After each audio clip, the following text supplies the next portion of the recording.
बिस्मिल्लाहिर्रहमानिर्रहीम। आज हम पढ़ने लगे हैं बायोलॉजी की ब्रांचेस को। Biology is divided into different branches. Biology को सबसे पहले तो बायोलॉजी को ब्रांचेस में डिवाइड क्यों किया गया है, ताकि हम इसके लाइफ के एस्पेक्ट्स को बेटर अंडरस्टैंड कर सकें, अच्छे तरीके से समझ सकें।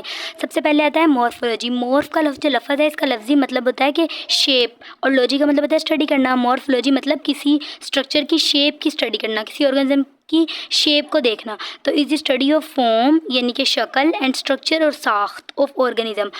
Morphology studies the outward appearance यानी कि बैरूनी स्टडी करना, बैरूनी शेप की स्टडी करना, as well as internal structure और अंदरूनी शेप की स्टडी करना, जैसा कि ऑर्गन्स।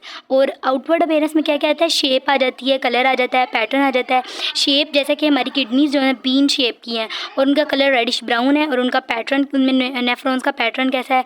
दूसरे नंबर पर आती है हमारे पास एनाटॉमी। एनाटॉमी का मतलब लफ्ज़ी है किसी चीज़ को कट करना। कट मतलब अंदरूनी स्टडी करना, किसी चीज़ को कट करके। Study of internal structure of organisms. Anatomy is the branch of biology that explores the internal physical structure of organisms, यानी कि organisms के अंदरूनी physical structure की स्टडी करना, especially humans। ये किस चीज़ में हेल्प करती है एनाटॉमी, ये डिजीज़ को डायग्नोज करने में। जाहिर सी बात है जब ह्यूमन बॉडी के अंदर डिजीज़ होंगी तो एनाटॉमी के जरिए हम उनको स्टडी करेंगे, यानी कि कट करके इंटरनल स्ट्रक्चर की स्टडी करेंगे तो डायग्नोज कर सकेंगे डिजीज़ को। Medical device development and improving quality of life. Anatomy से हम अपनी लाइफ की क्वालिटी को भी इम्प्रूव कर सकते हैं। For example the study of organs of the digestive system. Digestive system के ऑर्गन्स की स्टडी करना, जैसे कि stomach, large intestine, small intestine वगैरह। फिजियोलॉजी। फिजियो का लफ्ज़ी मतलब है फंक्शन किसी, और लॉजी का मतलब होता है स्टडी करना, यानी कि बॉडी स्ट्रक्चर्स के फंक्शंस की स्टडी करना। Physiology is the branch of biology जो किस चीज़ के साथ डील करती है, with the functioning of body parts, यानी कि जो हमारी बॉडी के डिफरेंट पार्ट्स हैं वो फंक्शन कैसे करते हैं। फॉर एग्जांपल जैसे कि किडनीज़ का जो फंक्शन है वो यूरिन फॉर्मेशन है, इसमें ये भी एग्जांपल दे सकते हैं। लेकिन यहाँ पे दी हुई है कि how the blood circulatory system transports vital substances through out the body. जैसे कि हमारी बॉडी के अंदर कैल्शियम, सोडियम, पोटाशियम आयंस होते हैं, तो वो बॉडी से एक जगह से दूसरी जगह कैसे ट्रांसफ़र होते हैं, ब्लड के ज़रिए। यानी कि ब्लड सर्कुलेट करता है और ब्लड का सर्कुलेटरी सिस्टम वाइटल यानी कि ज़रूरी सब्सटेंसेस को पूरी बॉडी के थ्रू ट्रांसपोर्ट करता है।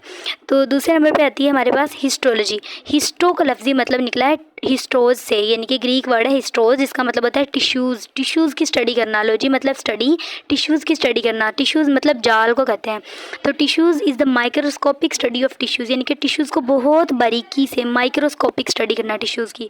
टिश्यूज़ असल में है क्या है, ये डेफिनेशन भी यहाँ से आ सकती है टिश्यूज़ की। Tissues are group of cells that have similar functions, यानी कि वो सेल्स जो सिमिलर फंक्शंस परफॉर्म करते हैं वो सब आपस में इकट्ठे मिलकर काम करते हैं तो वो टिश्यूज़ बनाते हैं। Tissues examination helps in disease diagnosis, यानी कि अगर हम टिश्यू की एग्जामिनेशन करें तो हम इसकी हेल्प से डिजीज़ को भी डायग्नोज कर सकते हैं, ड्रग स्टडीज़ कर सकते हैं और हम ऑर्गन के स्ट्रक्चर और फंक्शन को अंडरस्टैंड कर सकते हैं, यानी कि बेटर अंडरस्टैंड कर सकते हैं अगर हम टिश्यूज़ की स्टडी कर सकें तो। साइटोलॉजी, साइटो लफ्ज़ निकला है सेल से और लॉजी कहते हैं स्टडी करना। अगर आप लोग सिर्फ ब्रांचेस के नाम को अच्छी तरह समझ लेंगे तो आपको डेफिनेशन याद करना बहुत इजी हो जाएगी।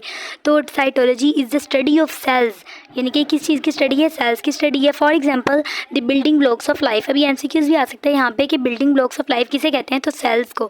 साइटोलॉजिस्ट क्या होते हैं, जो सेल्स की स्टडी करते हैं उन्हें साइटोलॉजिस्ट कहते हैं। Cytologist unravel the fundamental structures of cells and their organelles.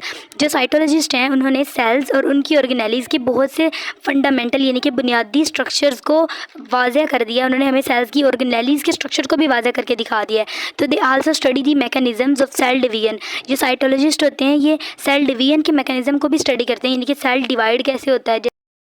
यहाँ से एमसीक्यूज आ सकता है। Human body contains over 30 trillion cells. Various types of cells possess unique structure, यानी कि हर सेल का अपना अलग अलग स्ट्रक्चर होता है और ह्यूमन बॉडी के अंदर 30 ट्रिलियन सेल्स हैं।